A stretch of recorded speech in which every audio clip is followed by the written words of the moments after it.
हाँ।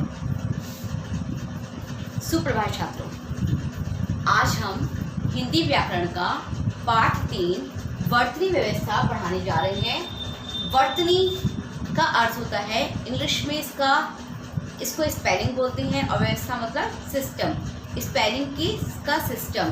तो इस पाठ के अंतर्गत हम आपको हिंदी भाषा की स्पेलिंग यानी कि हिंदी भाषा के शब्दों को शुद्ध किस तरह से लिखा जाता है उसके बारे में हम बताना चाहेंगे।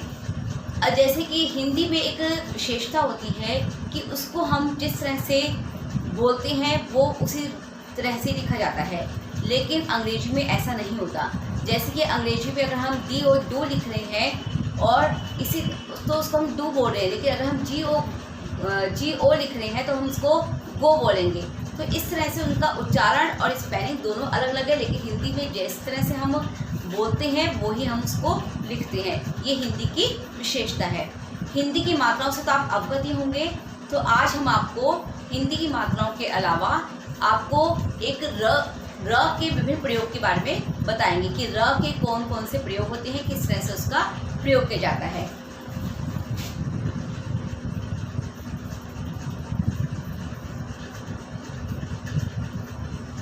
आपने जो है जब भी आपने किसी भी पाठ को या कहीं भी अध्ययन किया होगा तो आपने इस तरह की मात्राओं को देखा होगा।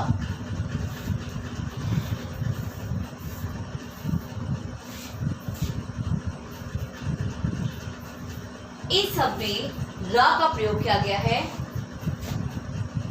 इसका एग्जाम्पल है कर्म, इसका क्रम,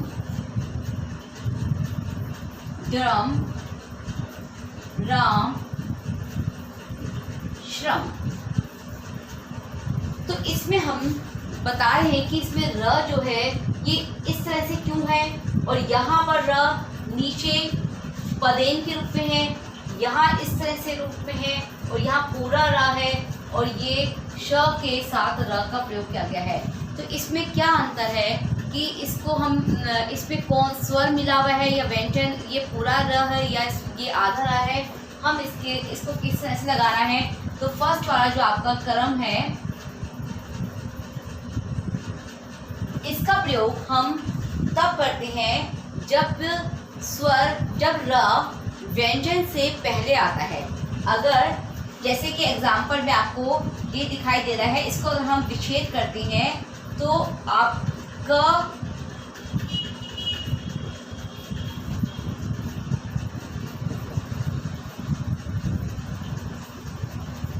इसमें जो र है वो व्यंजन से पहले आ रहा है। तो जब कोई र जो है व्यंजन से पहले आएगा तो उसमें इस तरह से आपका र लगेगा, और इसका अर्थ है ये हमारा आधा र है, इसमें स्वर नहीं मिला हुआ है। और दूसरा इस तरह का जो र है जिसका एक एग्जाम्पल यहाँ दिया हुआ है क्रम, इसमें र जो है व्यंजन के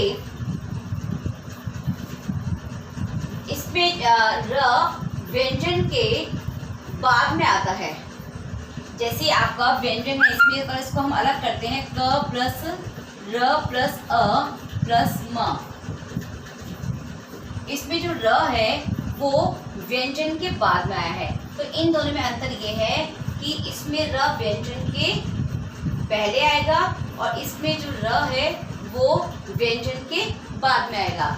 तो जब व्यंजन के बाद में आता है तो वो पदेन के रूप में होता है, और जब व्यंजन के पहले आता है तो ये ऊपर रेफ के रूप में र आता है।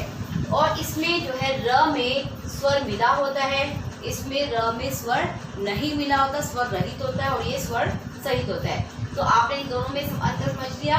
अब तीसरा जो र है जिसका ये एग्जाम्पल है ड्रम, इसमें इसका प्रयोग हम ये पदेन के इसी तरह का ही रूप होता है, लेकिन हम इनका प्रयोग ये भी जो है आपका व्यंजन के बाद में ही प्रयोग किया जाता है। लेकिन इसको हम कहाँ प्रयोग करते हैं, जो अक्षर घुमावदार नीचे घुमावदार वाले होते हैं जैसे ट ड, तो इन अक्षरों में इनका प्रयोग किया जाता है। क्योंकि इसमें हम लोग इस तरह से इसको प्रयोग नहीं कर सकते, क्योंकि आधा ड बन जाएगा। तो इस तरह से इसका यहाँ इस तरह से प्रयोग किया जाता है, जैसे ट्रेन। तो इसमें भी त, ट, र प्लस ए, यानी कि जो इसमें र है उसमें स्वर सहित है ये। ठीक है, अब आपको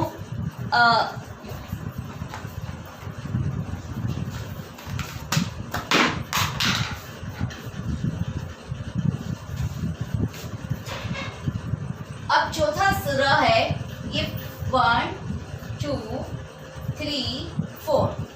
फोर्थ र है, ये आपका अगर शब्द के आरंभ में आ रहा है, शब्द के आरंभ में